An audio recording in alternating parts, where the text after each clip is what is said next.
Hi guys, welcome back to this week's Footy Friday. And this week, me and Declan are going to be doing our all-time Premier League sides. He's going to be doing he's going to be doing Manchester United. I've chosen Chelsea, and then eventually we'll try and agree on an all-time Premier League side. Try. We'll see how it goes. But before we get into that, let's have a look at last night's game. That was Chelsea beat Liverpool 1-0, and Yeah. not necessarily convincing. However, they looked very strong, Chelsea. It was definitely more convincing than I thought. Because in the first half, they very much went for it, very much more the attacking team. And in the second half, just sat back a lot more. And I thought that's what they would do the entire game. I thought Tuchel would probably just try and get a draw if he could. And I mean, I think that's probably what he was going for. But it just turned out that Liverpool couldn't take their chances. Yeah, because that's Sadio Mane one that he should have easily put that in the back of the net. Yeah, I mean, he's just been off form a lot recently. And Yeah. stuff like that. The last 3 years, he'd have scored that. Mm. And there was a couple of Salah chances where he was trying to cut in on his left and they were just going over the bar and things like that. Yeah, Liverpool just looked, even though they had the majority of their first team back, they still look off. There's still something wrong. And I don't know. I was talking to my dad yesterday about it. And in that team, I couldn't really pick a leader. I was trying to see who was captain. I think it was Wijnaldum who was captain. Probably, yeah. But I think the only two leaders really in that team were Robertson and maybe Fabinho. Yeah. And then because I think Robertson would be a good leader, but I'm not sure about Fabinho. And when they're missing Jordan Henderson and Van Dijk. I think Fabinho would be, but I think he's not. He's nowhere near, obviously, like Jordan Henderson, but who will shout at you if you get something wrong. He's more of a. What I mean. He's more. He would. I think I see him more as a. Come on, don't worry. Let's just move forward. Yeah, definitely. And Henderson would scream at you. Yeah, 100%. And obviously, if he did stuff right, he would congratulate you as well. Don't forget that. In his massive Geordie accent that you can hear across the flipping pitch. Yeah. Oh, here, man!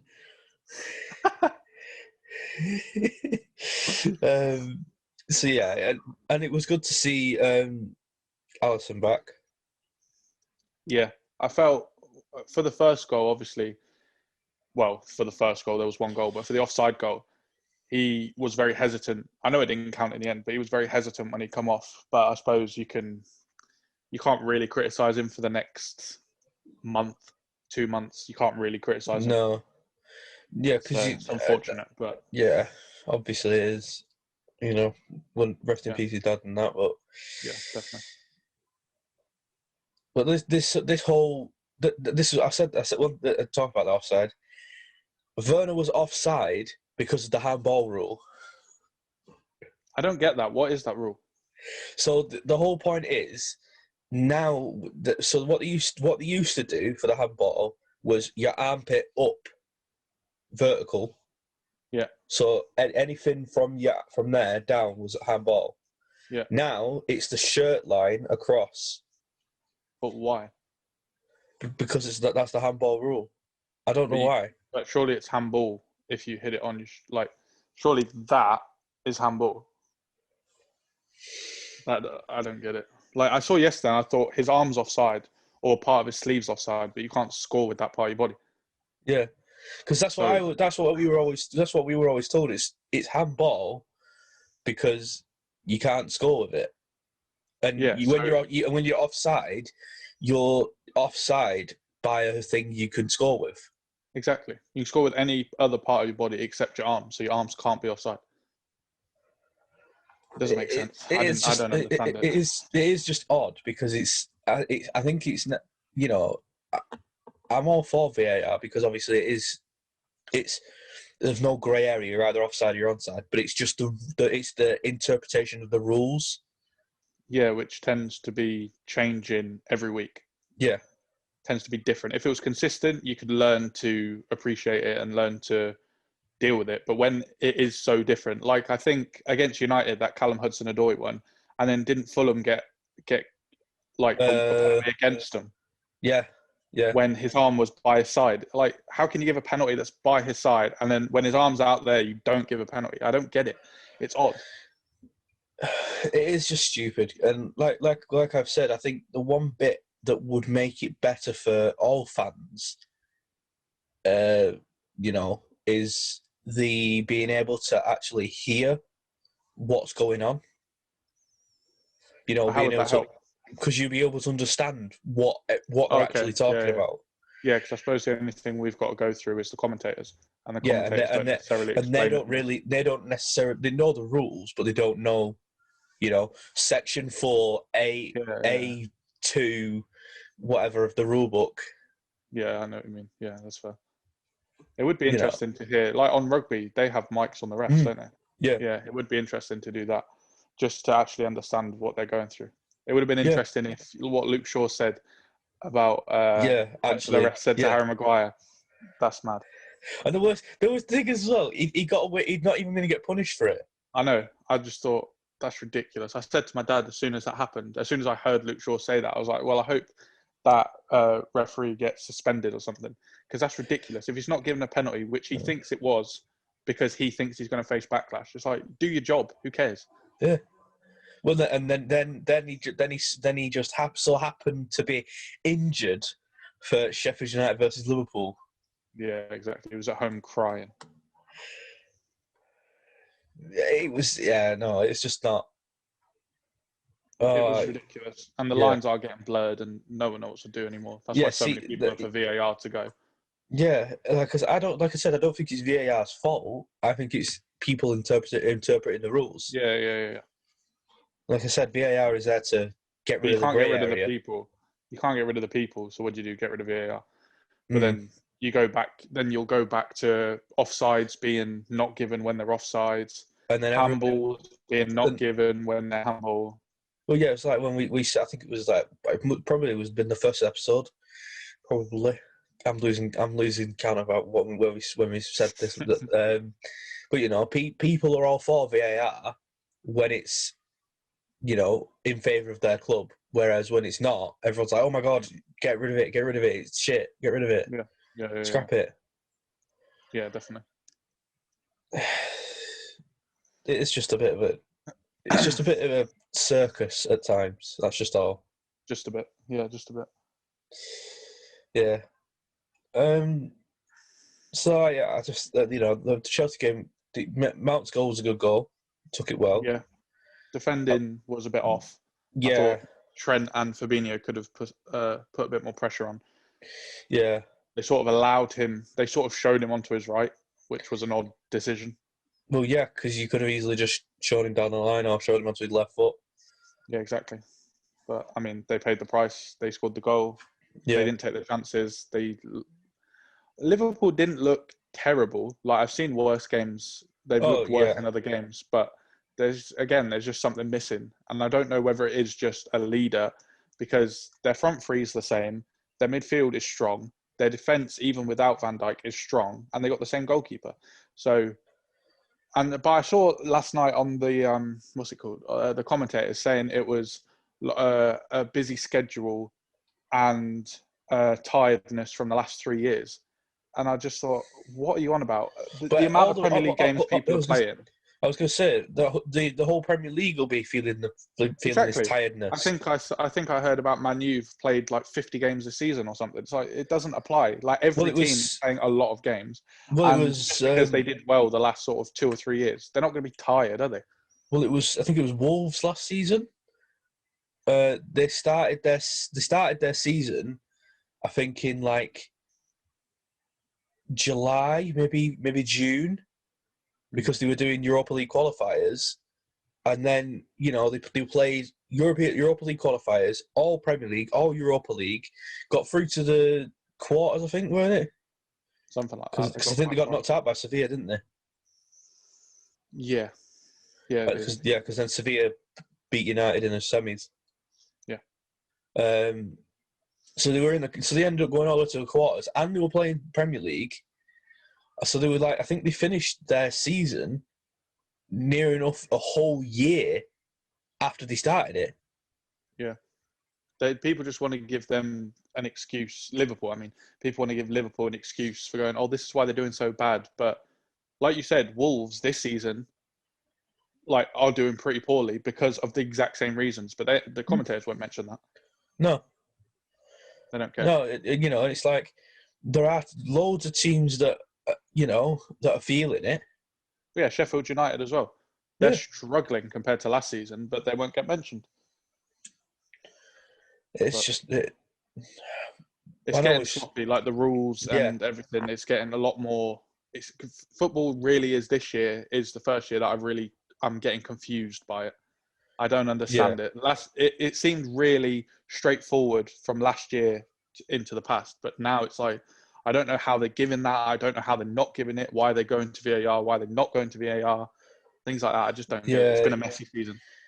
Yeah, it's just and like I said, the only way I can think to necessarily make it easier would be to hear what's being said, because then you know why it's not being given, why it's being given, what the interpretation of the rules are, that kind of thing.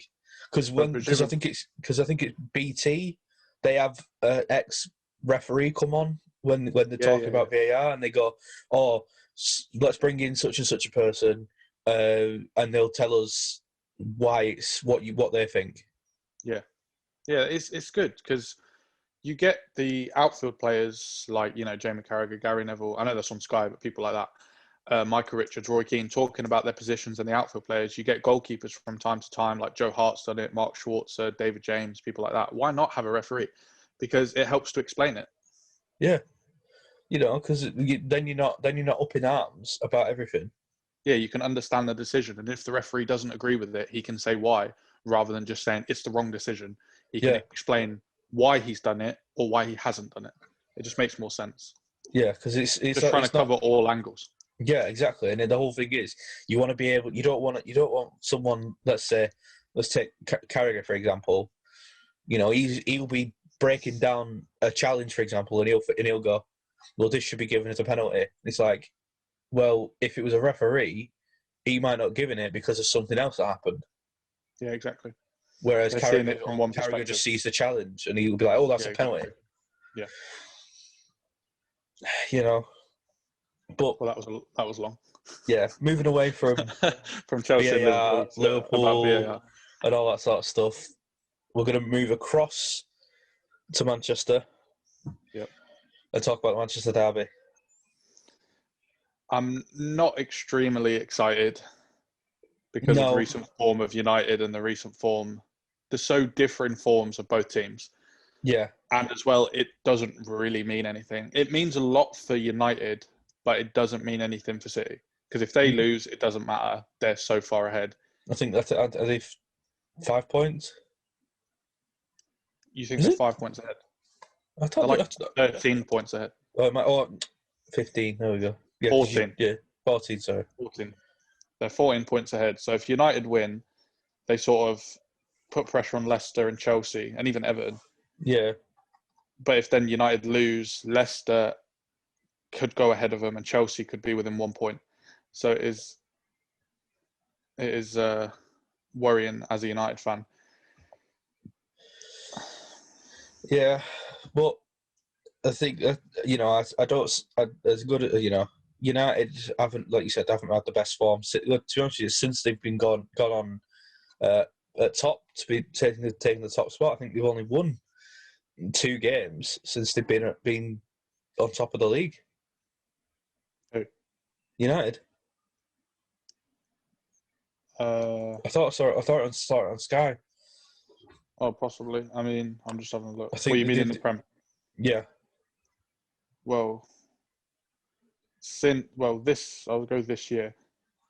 1, 2, 3, 4. I think they've won 5 league games this year.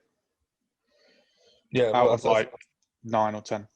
I think, like I said, I might throw in a correction in the edit. I think I saw on Sky that they've only won, I think, 2 or 3 games since they went top of the league. Probably. I wouldn't be surprised. Their recent form. They've been getting a load of draws recently. And it's just through lack of Sorry, go on. recently saw at Palace. Yeah, yeah. It's just United against Chelsea, and then in the Europa League, they've had 3 0-0 draws in a row in the last 3 games. It's ridiculous. People say, oh, it shows good discipline in defence. It doesn't, because the defence is still terrible. That just that gives Solskjaer, or not Solskjaer, that gives Lindelof and Maguire to avoid being scapegoats, because it's like, oh, well, we're not conceding. Yeah, but you're not scoring, so Yeah, it doesn't matter. It just doesn't matter. Just because you have 3 games where you don't concede, you're still not winning, so you're playing poor as a team. well, if you think about it, even I know you're not conceding, but you're dropping 2 points every game. Exactly. The last 2 games against Chelsea, we could have beaten them, and Palace, we definitely shouldn't have beaten them. So that's 4 points that we've just gotten rid of. Yeah, and I just think that City, like we said, several, they're on a runaway train at the moment.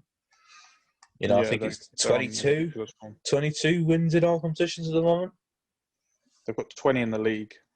Yeah, I think it's 22 because I think they won Champions League. Yeah. So yeah, I just think that City are on a bit of a runaway train at the moment. But it will come to a stop eventually. It's just A, who's going to stop them, and B, when is it going to be? I can't see anyone doing it. I can see it happening in Europe. Yeah, because pulling a big team in the Champions League in the next round. But who does it in the Premier League, if at all? I know they've lost already twice, but I mean, in this recent run. To be honest with you, like you said, it's hard to tell. Because even Liverpool, who last season were beating them quite regularly, they beat them 4-1. And then, there isn't even the top, other than City, United, Leicester, and Chelsea haven't been playing well this season. No. They're only there because the rest of the league have been playing poor. Other than City, everyone else has been, other than probably City, Everton, and West Ham, everyone else has been dropping points quite regularly. Yeah, I think Leicester was helped with their very early form. Yeah. Because they beat City 5-2 away from home. Yeah, they did. At the Etihad, didn't they? So, I think that helped Leicester a lot. And then, like I said, City are just. It's just it doesn't necessarily a different team because they had just exactly the same team, but there's just something about them. I think it seems like they actually want to prove a point. Mm-hmm. Yeah. Pep. I think I don't remember when he said it, but he was like, "Oh, to win a trophy, you need a good group of players. However, to win back to constantly win trophies, you need world-class players." It's true. It was almost like he was firing shots at Klopp, to be honest with you. But it's true. A lot of them players. Well, yeah, I won't get into that. It's like we said with Son and Kane, things like that. So you can take them out. You can take them out of the top squad, and then it's just average at best. Yeah, exactly. There's key players. I think that's a good point. With City, I don't think they necessarily have 2 or 3 key players. Whereas in other than everyone else, you could say they only really have 2 or 3 players that really help push them along. Whereas City don't. They have a good 6, 7. Well, if you think about it, you've got Ruben Diaz, John Stones at the moment, Edison, Phil Foden, Edison, Gundogan, Kevin De Bruyne when he's Kevin back. De Bruyne, Sterling. Well, yeah, that's what 7, 6. And then and then you've got players on the bench as well. Cancelo's been playing really well this season. Yeah. Laporte when he comes back. Yeah. I know he's back, but I mean, when he plays, he's a really good player. Yeah. Fernandinho, I don't think as much this season, but over the past 5-6 years. Well, with Fernandinho now that I think they're not necessarily phasing him out, but they're reducing the time because of his, I think he's 35 now. I don't know if he's that old, is he? 34, 35, I think. Oh yeah, 35. Yeah, He's almost 40, he's almost 36. I think it'll be time to see some of the not necessarily. I think we'll start to see like Rodri. I know he's playing. I know Rodri's playing quite recently now, but I think he'll be an integral part of the squad in years to come. Yeah, because he doesn't play exactly the same position as Fernandinho, but he plays a similar role. So I think it's a good blend as well at City. Like I said, with you got Fernandinho, who's a flipping veteran. You had, like we said before, you had David Silva helping Phil Foden, and now look at him.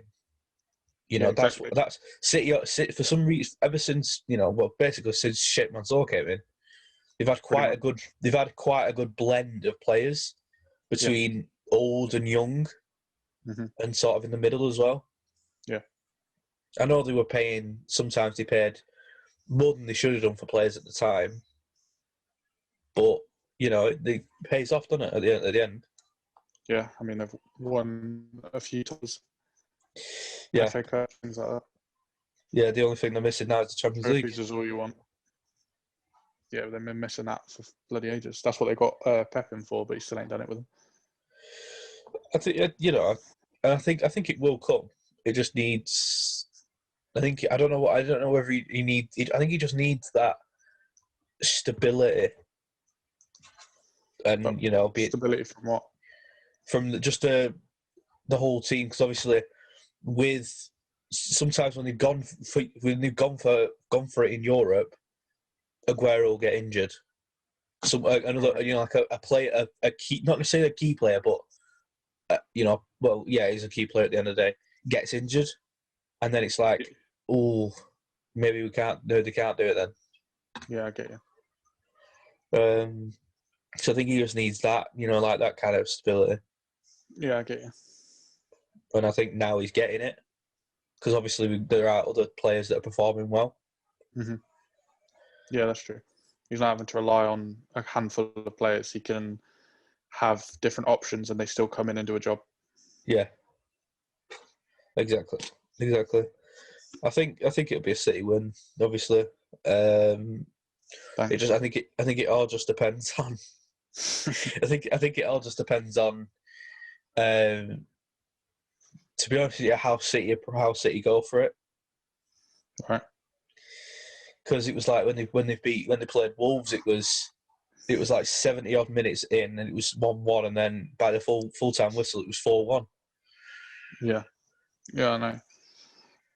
So if they go for something similar, I could see it happening. I hope not. I think it'll be hard to not concede 2 or 3. So I'm a bit worried about that, and I'm worried where the goals are going to come from. For United, I mean. Yeah. Because, Bruno Fernandes tends to do well against the smaller teams, but not the top teams. And if he doesn't play well, we're a bit screwed. If Rashford doesn't play well, because against Palace he was shocking. I don't see. Yeah, I was optimistic. If you'd have asked me this like a month ago, I would have been optimistic. But the recent run of games, the last month and a half, they have been struggling, and I am worried that it's going to be like the scoreline with Liverpool and City. United might score from a lucky goal, but it's going to be hard to defend that for 90 minutes, especially with the defence United have got and the attack. But we'll see. I think, City. I think it's hard to deny City a win, because United definitely aren't the team to. If the fans were there, it might be a different story. But I think that's the fans are a massive story for all the Premier League sides at the moment, I think. But I think that's the only way United could beat them, because I don't see how United do it now. So I think City will win. I probably think 2 or 3-0. Yeah, I was going to say probably maybe 3-1. United getting a consolation goal, maybe a penalty. Yeah. But that's the only way I can see United scoring, really. Yeah. Sticking with United now, but we're going to move away from the games. I want to know, what is your all-time United Premier League 11? Jeez. And we'll say 5 players on the bench. Okay. All right. Okay. So what formation are you going with? Probably 4-4-2, just because I think there's a lot of options up front, and to just go with. Oh no! I just thought. What do I do? No, I'll go 4-3-3. Okay. I'll go 4-3-3. Okay. All right. Starting in net. So we're just doing. What year are we doing from again? 92 to now. Okay. Well, I'm not gonna go on as much as what like the players that exist, but more on what I've seen, what I've grew up with, and things like that. So my personal team. So in goal, I'm gonna go Van der Sar. I was gonna say that it probably would be Van der Sar. Yeah, he was the goalkeeper. I mean, I watched goalkeepers before, but he was the first permanent goalkeeper since Schmeichel that didn't constantly get rotated out. Yeah. You could argue Barthez was in there for a while as well, but he didn't necessarily have the impact. He was there when United weren't really winning that much. Yeah. Van der Sar came in from Fulham and just he was just amazing. You know, the dominance in the air, tall keeper, experienced keeper, because he came in at the age of like 33, 34. Yeah. So he was there for a good 5 years, 5-6 years or something. And yeah, he was just dominant, something we hadn't had since Schmeichel. Because before then we'd had Barthez, Tim Carroll, Tim Howard, Roy Carroll, not Tim Carroll. People like that. So I think you could say Schmeichel, you could say De Gea, but I didn't watch Schmeichel. And De Gea, I mean, I don't think he's done enough to warrant that. Whereas I think Van der Sar was, you know, he did crazy things for United. Well, obviously as well, Van der Sar won a lot more than De Gea has at the moment. Mm. So moving on to where you going, right back, left back first? Ooh, I think I'll go right back. Okay, right back. Who's your right back? Raphael? Yeah, of course. No, I think it's stupid not to go for Gary Neville. I think there's probably 4 options when you say the people that I've watched. So you've got Gary Neville, Valencia. These are just the options. Ashley Young and Wan-Bissaka. And I mean, you look at those 4, and top of that list is obviously Gary Neville. The things he's won. Mr. Man United. Exactly. The longevity he's had at United, captaining in United, things like that. You can't ignore that. So yeah, I mean, that was a pretty obvious choice. It gets harder in other positions, but he is a pretty set player. Left back, Fabio. Yeah, Raphael and Fabio. No, I'm gonna go Patrice Evra. Ooh, good. That's a good shout. That is a good shout. Because I think other than that, you could just say Dennis Irwin, but again, Dennis Irwin, I didn't see him, so I think Patrice love Evra this game. Yeah, yeah. We'll have to go with him just because he was there for a long time. Again, captain in United. He was just he had so much passion for United, and still does because you see him talking about it as if he's still there. It's his club. Yeah.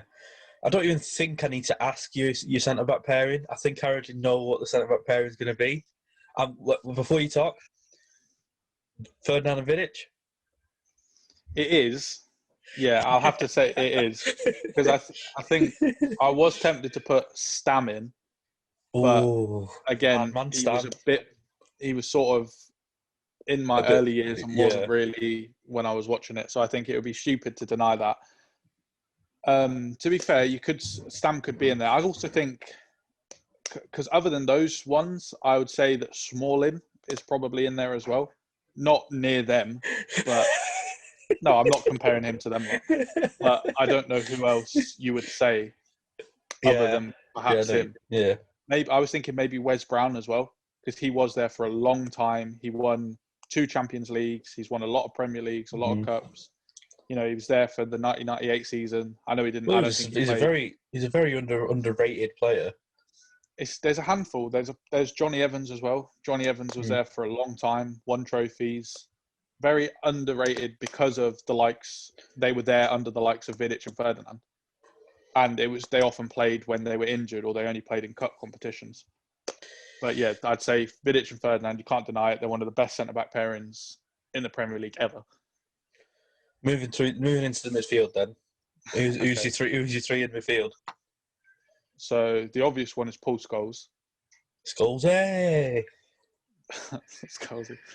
I think I'm gonna put Rooney in midfield just so I can have Ooh. someone else up front. Interesting. So if I play, the attacking, let Scholes do what he wants.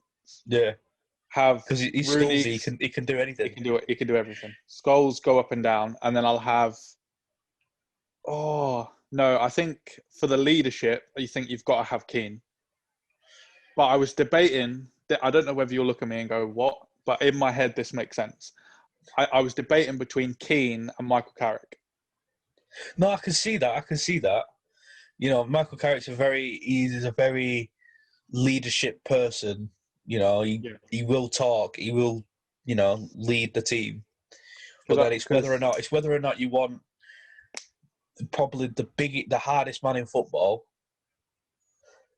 Yeah. Or whether you want it. Another Mr. Man United. I think it's got to be Keane. Just stick the armband on him. He might get sent off like 5 times in the season. But Skinhead Keane, Jesus. Yeah, exactly. Yeah. Oh, with the little goatee as well. yes. You knew you were gonna get headbutted. Yeah. I think that was just part of the job. Exactly. Yeah, so I think I've got to go because they offer they offer different roles and they offer different things in the team, and they can do that. Pretty much covers every sort of role in the midfield. Moving through your front three, this is going to be a hard one, I can tell. Yeah. There are a lot of good players you can put in this front three. Yeah, I think I'll have to go with Ronaldo. Oh, yes. Yeah. Yeah, it was obviously either between him and probably Beckham. But I mean, Ronaldo has just had a better career. Although David Beckham was one of the poster boys for United, I think it's hard to deny what Ronaldo did, and what he's gone on to do. He's just one of the most unnatural, just the rise of him from, the young kid at Sporting Lisbon to come into United, doing crazy things. Like I forget how young he was when he was like scoring loads of goals for United. He was in his early 20s. Yeah, you always forget because that's how I said, like several players, it's like you forget how old they are because they've been in the Premier League or they've been around the Premier League for ages. It's like Raheem Sterling. You think he's like, quite late 20s, maybe going, that kind of era. But he's not. He's like 24, 25. Yeah.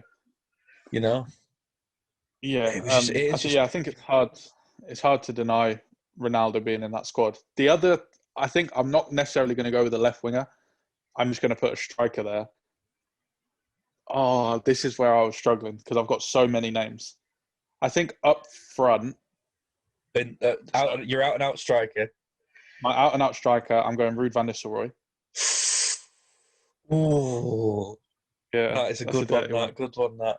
I had to. I was watching videos of like old United games the other day and just seeing him, and I just thought he's so underappreciated.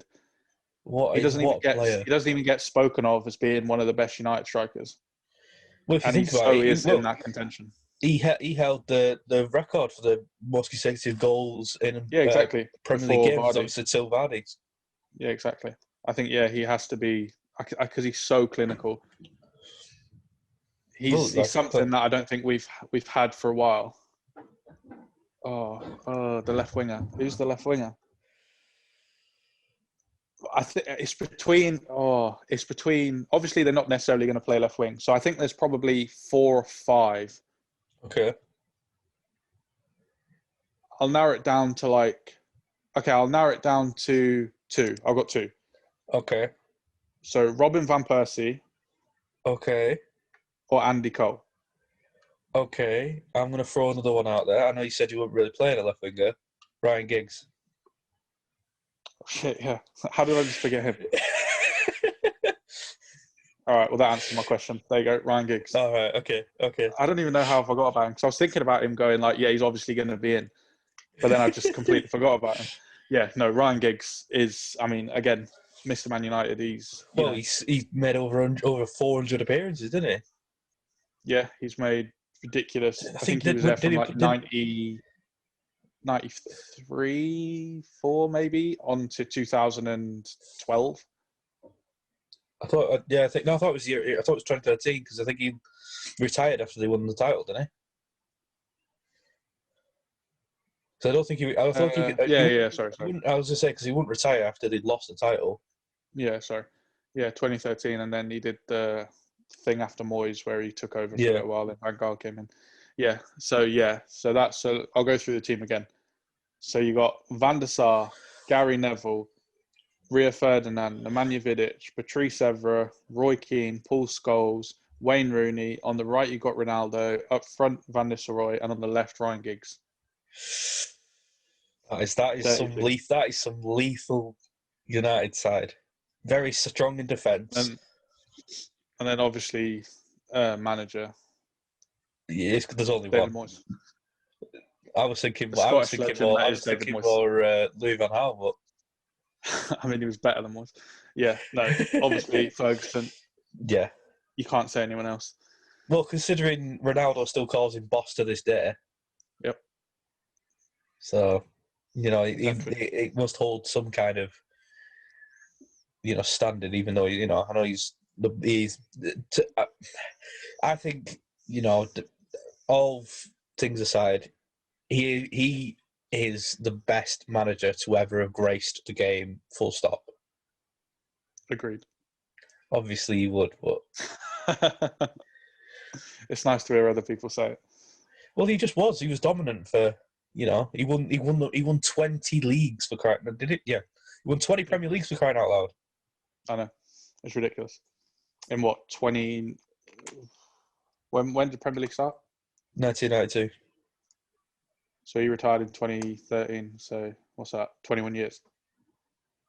Damn. Yeah. 21 years? Yeah. Not to forget, he won 2 Champions Leagues. 98 and 2008. 99 and 2008, sorry. And multiple. And then we got to the final in 2011, I think. And 2009, 2011. Yep. So he could have potentially won 4. But 2 will do. Yeah. And then he's on your bench. You got 5 players to put on your bench. Okay. So I'll sort of try and. It can be 5. It can be 5. It can be any 5 players. I'll be fair. I'll try and do 1 from each position. Okay. So the goalkeeper, it's got to be Schmeichel. He's not going to be happy about being on the bench, but Van der Sar gets in there. Oh yeah. So I'll have Jaap Stam on the bench as well. Midfield, like I said, I think I'll have Carrick. And then I think I'll have Beckham and Van Persie. Okay, that's. I was going to say Solskjaer, just because he obviously coming off the bench, he's very clinical. But I think Van Persie probably was a better player. Yeah, exactly. Exactly. Yeah. If Ferguson leaves, he'll take over. Yeah, exactly. That is a strong side. That is a strong side. Thank you. Now I've got to do Chelsea boys. Now I've got to do Chelsea. Flip the heck. I mean, my knowledge of Chelsea is limited, but I'll try and throw some out. Yeah. Goalkeeper, it can only be one person. Kepa Arrizabalaga, obviously. I knew you were going to say that. No, it's got to be Petr Cech. Yeah, 100%. One of the best goalkeepers to ever grace the Premier League. 100%. Left back, it's got to be Ashley Cole. Yeah. Oh, sorry. I was just before I carry on. I'm going for a 4-3-3. I forgot to mention that. Okay. 2 centre backs: Ricardo Carvalho and John Terry. This team's just going to all play together, isn't it? It might have done. I mean, there's quite a few players there that were like John Terry was Mr. Chelsea. Yeah. Right I back mean, every though. player you've said so far has all played together. So Yeah. we'll see how many Jesus. more. Probably every one of them. But right back. I'm tempted to go Apple, you know. Yeah, I would have said probably that. But I don't know Or who else. Who was the right Paulo back? Ferreira. I think Paulo Ferreira was in that squad, wasn't he? But I think Azpilicueta is sort of has been the Right face now. of Chelsea for quite a while. Yeah. He joined in 2012. You know, he's been almost 10 years at the club. Yeah, he's played. I can't remember how many games. I don't know how many games he's played. He's played a lot of games. A lot. I think, and again, like I said, I think it was under Conte. He played every single minute in the Premier League. Yeah. You know, I so remember saying that before. Yeah. It's just he's a good player. So that's my defence. Right. Midfield, I'm just gonna throw three. It's gonna be Michael Essien, Frank Lampard, Mm-hmm. Makelele. Oh, that's dirty. That's that puts a smile on your face. Oh, Yes. that's a good. Lampard to obviously get the goals. Essien to just chip up with a few here and there, and Makelele just bangers. Just to soak it all up. Makelele just to do anything. Yeah. He'll be like my post goals. Makelele can do what he wants. Yeah, just let you run around, do what you want. Yeah. And then up front, this is going to be the hard bit. Well, I said the hard bit. Up on the striker, there can only be one option: Didier Drogba. Yeah, again, you can't. He came back to the club twice. He was at the club twice. Yeah. And still, he did goals. Did stupid things both times. So yeah, you can't deny it. He is probably the most iconic Chelsea striker ever to play. Yeah, in the Premier League. Yeah, I think left wing. I'll probably go Hazard. Yeah, I was going to say you can't. More because I'm not right. I was going to say. Obviously, I know, and then I think right wing. Oh God. You think Kalou, Drogba, and Malouda up front. You say that, but they won the Champions League with it. Yeah, they were banging. I remember them three were absolutely banging. Oh, right wing. I know he wasn't at the club for long, but Ian Robben. Oh, yeah, I forgot about some of them players. Forgot about Ian Robben. Yeah, that's a good side. Yeah, that's I was going to say that's a very attacking side, but it's not really. Yeah, that is a really good team. That might even be better than mine, to be fair. It's a balanced side. Yeah, it might even be better than mine. It's almost like I'm playing It's almost like I'm playing like 5 at the back and then 5 at the top. Yeah, exactly. Yeah. Wow. Geez, manager. Mourinho. Yeah. I think it's sort of got to be, hasn't it? Well, yeah, because there's not unless you go Roberto Di Matteo. Yeah, I was going to say unless you go Roberto Di Matteo, the only one to win the Champions League. Just for the Champions League, yeah. And then on the bench, goalkeeper. Oh God. Yeah.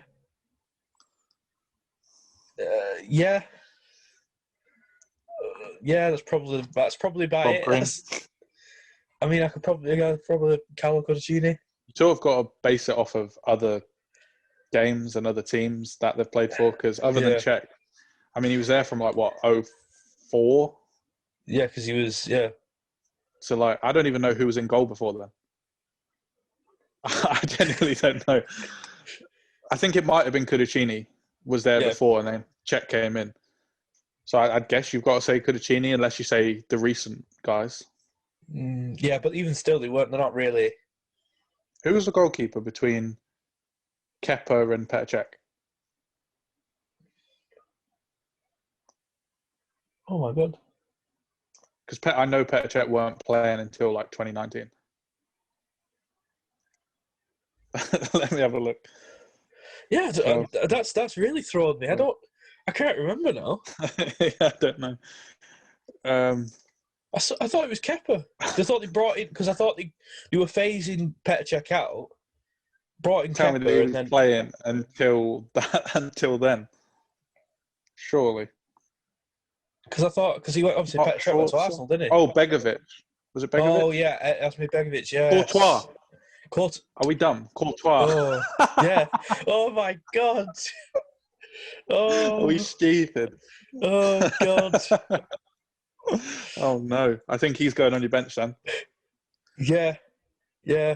Jeez, that's a bad one. Completely forgot about him. That's a It's because really I saw bad one. Begovic and I was like, he weren't first team keeper. He was the backup to Courtois. Oh wow! Yeah, I mean, Courtois. he scored. Wow. He scored. Begovic scored more goals than Courtois. That's true. Yeah. But yeah, Courtois on the bench. In defence, oh, who do I go with? Cahill. Yes, Gary Cahill. I'm just picking your bench for you. Yeah, no, Gary Cahill. No, Gary, because he, obviously these are all the players we're picking were all at the peak. Gary Cahill, as I know he's at Palace now, but he's still a great player. He's a leader. Took him off the bench if you need him, even though you're probably not going to need him, considering you've got John Terry and Ricardo Carvalho at the back. Yeah, exactly. Midfield, I would probably say Kante. Yeah, good choice. More because I'm not sure anyone else really. I don't think there's that many iconic midfielders other than probably the four you've picked. Yeah, because obviously Kante is now you would argue he's world class. Mm-hmm. Up front, just because he offers something else, I'm going to throw out there Fernando Torres. Yeah, I know it's a bit of an odd one because he wasn't very good at Chelsea. However, if you took Fernando Torres at his peak, even if it was at Liverpool, oh my God, what a player he would have been. Yeah, if he carried that on for Chelsea, you'd have definitely won more titles. Yeah. Now it's just like the wingers are anything. Oh. Yeah, I don't even know. Robin and Hazard are probably the two most iconic wingers that have ever played for you in the Premier League. I think it might have to be Kalu, I mean, yeah, he wasn't even bad. No. He was a good player. Yeah, he was a good player. So I think I might go, I'll go Solomon Kalou. And I think that's my Chelsea team. So let's run through it. Petr in net. Ricardo Carvalho and John Terry in the central defence. Right back, Appice. Left back, Ashley Cole. 3 midfield, Claude Makélélé, Michael Essien, Frank Lampard. 3 up front, left wing Hazard. Striker Didier Drogba. Right wing Ian Robben. On the bench, Courtois, Gary Cahill, N'Golo Kante, Fernando Torres, and Solomon Kalou, with all being managed by Jose Mourinho. I think I've just been looking up some players, and there's a couple you missed out. Oh no!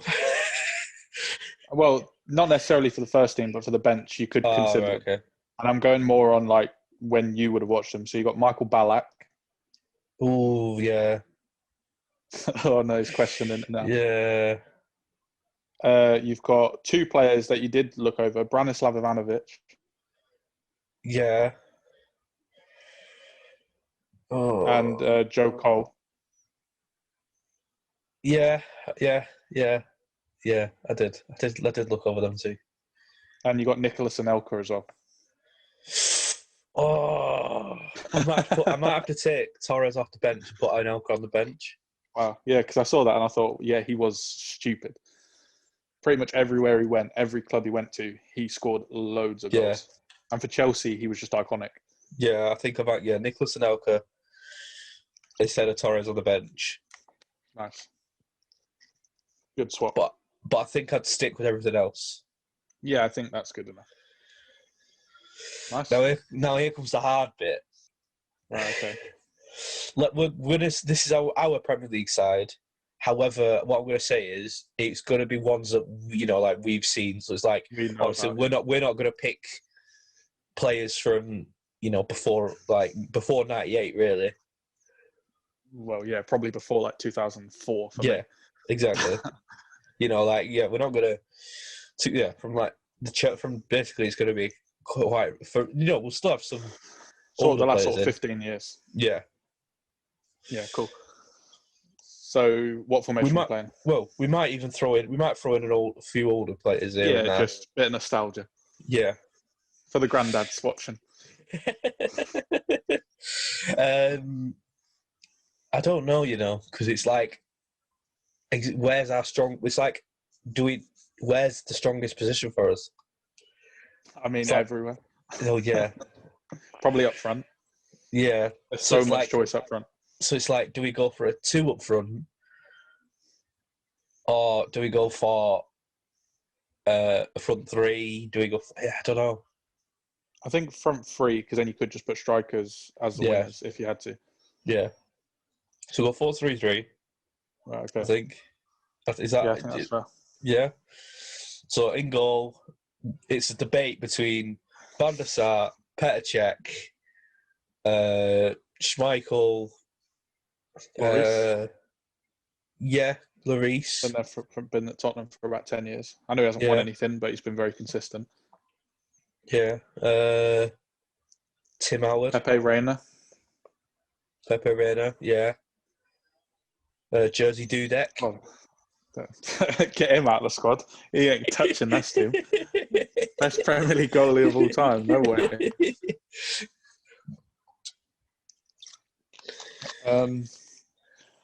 I think are we going purely based off of performances, or are we going off of titles as well, or we using that as some form of context? Just context, yeah, just some form of context. It's more just what we think, to be honest with you.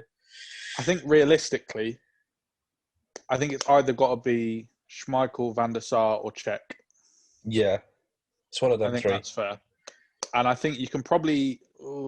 I would. I don't know. I would argue to have either Van der Sar and Cech over Schmeichel. Obviously, because we know what both Van der Sar and Cech have done. Now it's the question of which one. I'll say, even though as a United fan, I'll say Cech just because he's got the Premier League record clean sheets, hasn't he? So I think he's more iconic as well. Just he was there for longer. I think Van der Sar was there for like 6 years. Obviously, he was there for like 12 or 11 or something. So he's there for like twice the time. I know Van der Sar won a lot in his time, but that's, I think that's with help of the players around him. Cech, the longer he went on, the not poorer side, but the sides was getting less and less strong. Yeah, it was getting weaker. Yeah. In other words, yeah. So if Cech's going in there, we're gonna have to put Van der Sar on the bench. Okay, all right, taken. Now, right back. Okay. It's got Gary. You got Gary Neville, Apple-Ziqueta, Ivanovic, Zabaleta, yeah. Ooh. Kyle Walker. That's about it, no? Who's right back? Bakary Sagna. Oh. I'm trying to think of players that played in the Prem for a while. Sagri Bagner. Yeah. Was Gallas a right back? I think he did play right back, but I think he was primarily a centre back for Chelsea and Arsenal. Gallas is a good shout, but I don't think he gets him. No. I think it might be Gary Neville, Yeah. Oh, I like Zabaleta though. Well, I think that Zabaleta could be a good shout because he was at City for ages. I'm trying to think of something a bit different rather than just going with the same ones. Yeah, I think Zabaleta's a good shout. Like I said, he was at City. He was at City for ages, and he was very constant throughout those years. Yeah, I think they signed him before they had the takeover, or they signed him like the year of the takeover or something. Yeah. So I don't think they expected him to be the player he was. Yeah. So I think, I'm happy to go with right him. back to Avila. Oh, this is the hard bit now. The centre backs. Like you said in the United one, you got Fernand Vidic in Chelsea, Carvalho, Terry, Company. Mm-hmm. And then you got recently, you've got Company's quite big shout. I think a good pairing. I would. Oh, I don't know. I'd say Terry. I'm trying to go different, and I'm not trying to just include Man United players. Terry and Company. Love you. See you later. Yes, Vincent Company. I think Terry for sort of 03 to sort of 2011, 12, and then Company onwards. Yeah. I think Company of the last sort of 10 years is probably one of the most iconic centre-backs in the Premier League. I think if Virgil van Dijk keeps it up, I know Virgil van Dijk's been in the Prem since 2015 or something. But if he keeps it up for like another 4 or 5 years, he definitely could be in that. I think people are quick to put him in there based off the last 2 years. People are quick to say, oh, he's a generational talent. He isn't. He's just a big lad that is good. Because you haven't seen that for so long, people think he's a generational talent when he isn't. Yeah, whereas Company, he was a big lad, but he knew what he was doing with his fast, size. Strong. That's what I think they're missing. You usually get like John Terry wasn't that fast. Vidic was quick, but not really quick. Company had everything. Fast, agile, good in the air, good on the ball. Well, he had a great shot on him, as we saw in that Leicester game. No, really, don't shoot. Yeah, he just goes mad. Yeah, I remember that. Yeah, I think they're two centre backs. Obviously, you've got Ferdinand Vidic, Carvalho. Yeah. Gallas even was a good shout. Yeah. You got Vertonghen, you got Alderweireld. They were who very was at the back? Who was at the back for Arsenal when they did Invincibles? Was it Adams? Sol Campbell. How did we forget Sol Campbell? Oh my God. We're just forgetting all these great names. Yeah. You forget because, it was... Sol Campbell. We were 5. Yeah. Wow, that changes everything. Does he go instead of Company? Nah, I'm keeping Company, me. Does he go in instead of Terry then? I would probably put him in over Terry. Okay, all right. Yeah, I'll take that. Because Company, for me, he just, like you said, he's just that perfect defender. Yeah. And he's a great leader, as you saw with his little speech that he did in the pub after they won the title. Mm-hmm. And he's such on the pitch he's someone else, but then off the pitch he's completely different. Yeah. Left back. I think it's only really one after. Ashley Cole, Phil Neville, Leighton Baines. I think there's only really Patrice one answer. Evra. Yeah, but I still think I think it is just Ashley Cole. That's probably one of the only positions where it is pretty much set in stone. Yeah, he at the time he was the best left back in the world. Ridiculous at Arsenal, ridiculous at Chelsea. Yeah, he won. I know it's he's won the most. He's won the FA Cup the most times. Mm-hmm. So he was a dominant force, especially in that golden generation of England players. 100%. The midfield 3. Lampard, Essien, Makelele, Scholes, Gerrard. I think the top... I don't even know. That's just to name a few. There's probably several that we're missing out on. Vieira, De Bruyne. Keane.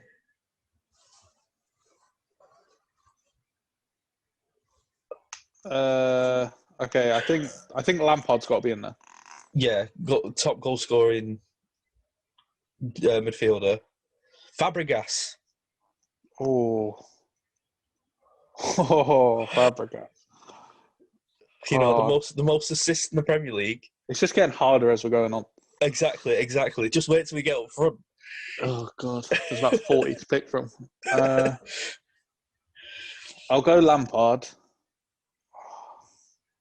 I agree. Lampard, got Lampard's a good shout. Like I said, you got Gerrard, Scholes. I mean, the Oh, easy option is to just to go Gerrard, Lampard, Scholes, but I'm trying to think of other players. but then it's like, well, what about Fabregas? He got the most assists in the Premier League. There's Ozil as well. Yeah, but I don't think he was nowhere near as good as Fabregas. Well, I've got to look up just some players because I know we're forgetting some. Right, Oh, David Silva. Yeah. Yaya Toure. Yaya Toure. Or was it 2011, 2012 season? Yeah. Oh, what a Xabi player. Alonso. Oh, there are such good players. There are so many good players. There's so many good ones. Emmanuel Petit, James Milner. Yes. Yeah. Oh, yeah, I mean, It's going to be hard. Perez, Anyway. JJ Kocher, Mascherano. Jesus, forgot about Mascherano. Oh, I think for something different, I'll say Lampard, Vieira, and Fabregas. Oh, that is a good side. I think that, again, offers something. They can do everything. Fabregas can push further forward. Lampard can be a bit box-to-box, and then Toure can just do what he wants. You said Vieira, but we'll move. What did I say then? You said Vieira at the start. You were like, "Oh, I'll go with Vieira, Lampard, and Fabregas," and then you went Torre. I meant Vieira. Sorry, Vieira sits back. Yeah, I agree with that. And then it's we've got then it's like, oh, it's a very hard. Now going up front. This is when it starts to get really hard. Right. Henry, Bergkamp, Shearer, all-time Premier League goal scorer. Oh, I'm getting excited. Aguero, City's all-time goal scorer. Wayne Rooney. Agbonlo. Side Berahino.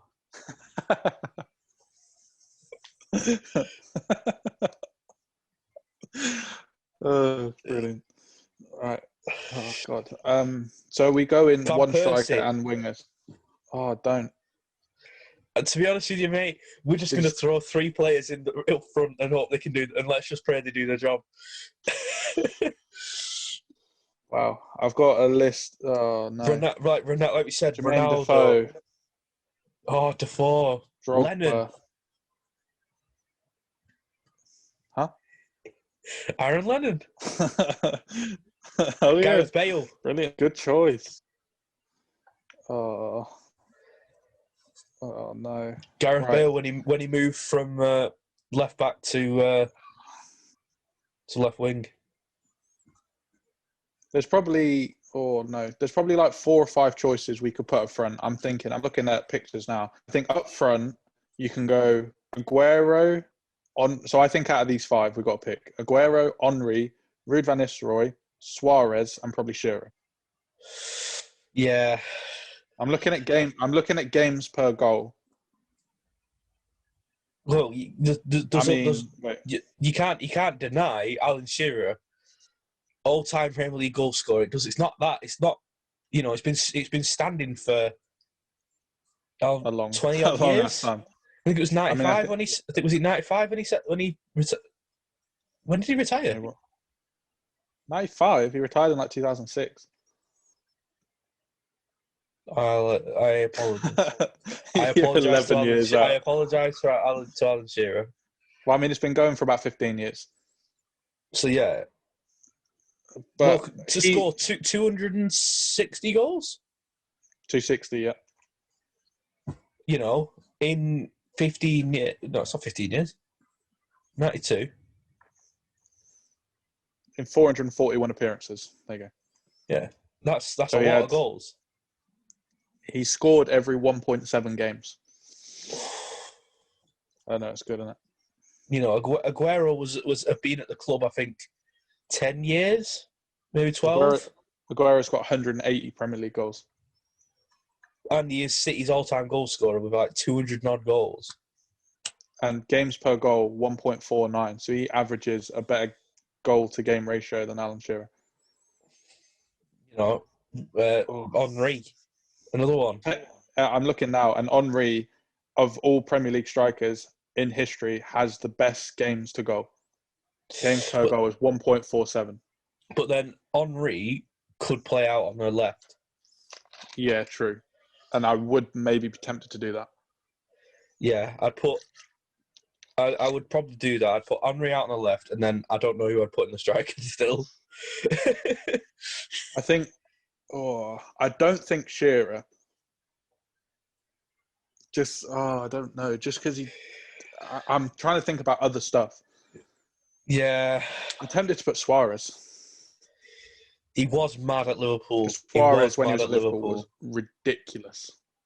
To think that he could have won the title. Exactly. But then you got Aguero. I think it's such a hard list. I think Why did we do this? I don't know. I think all right. My ones: Henry left, Suarez down the middle, Ronaldo on the right.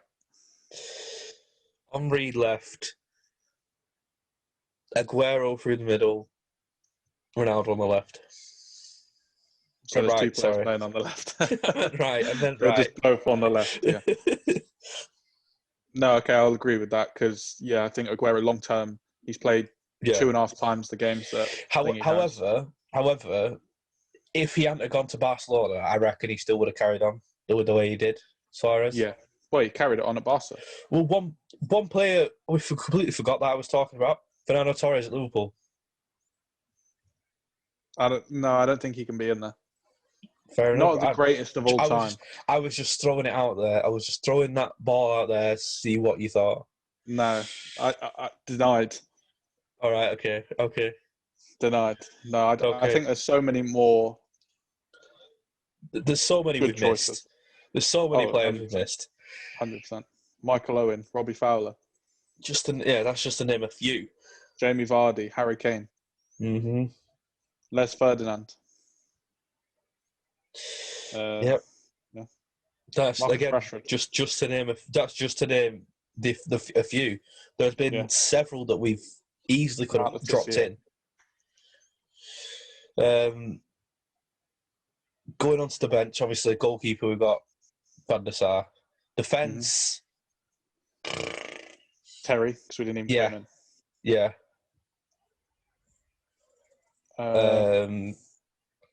Then going on midfield. Scholes and Gerrard. I was going to say Gerrard over one Scholes. I know Scholes was good, but I think Gerrard he was a shoe in at. Obviously, I know Scholes was a shoe in at United, but he was a great. He was a great leader, a great player. Go on, Dennis Bergkamp. Dennis Bergkamp.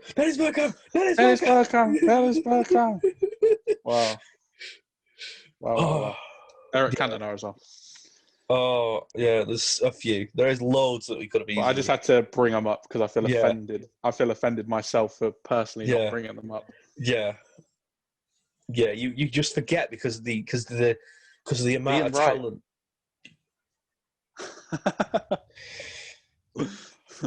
It's just a hard one. Let's just stick to what we have because otherwise we'll keep debating it for hours. Yeah, otherwise we'll just be kicking ourselves that we didn't pick them. Yeah. So do you know what? Forget the bench. We're going to stick with our 11 because it's going to be hard to pick people on the bench, let alone for the 11. Yeah, so in goal we've got Petr Cech. Right back, who do we say we have? Zabaleta. Centre backs, Company and Sol Campbell. What a player. Left back, Ashley Cole. Yeah. The three in midfield, Vieira, Lampard, Fabregas. Left wing, Henry. Striker, Aguero. Right wing, Ronaldo. Rolando, yeah. Ronaldo. And it's got to be managed by the one and only Sir Alex Ferguson. Oh, I thought you were going to say something stupid again. No. Like Scott Parker or something. No. Yeah, I mean, who are the other ones? I think it's either him or Arsene Wenger. Yeah. And I mean, just thing is, Ferguson just won a lot more. Yeah. So yeah, I think that's the team. I think that's how we're going to play good it. choice. There are several players. I'm going to state this now. I know this is after we said it. There are several players we've missed out. Yeah. Let us know what yours is in the comments. Mm-hmm. We'd love to know. You can play whatever formation you want. You can put whatever players you want in, but they have to be in the Premier League era. Yep.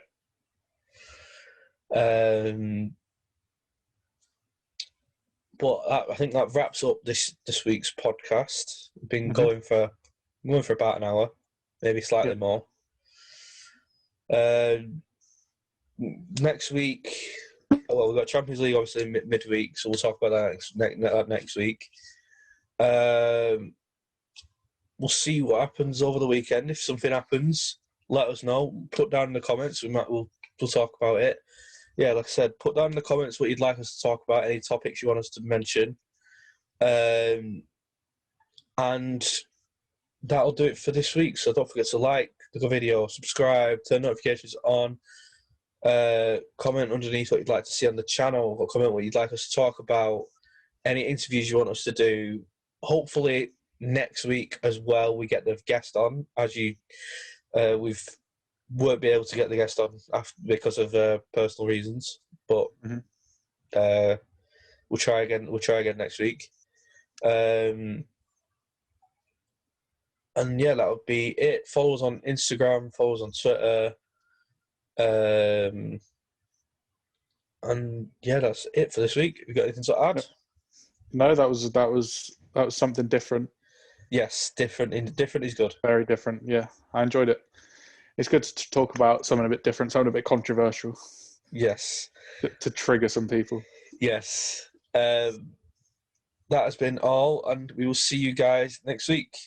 Goodbye. Bye.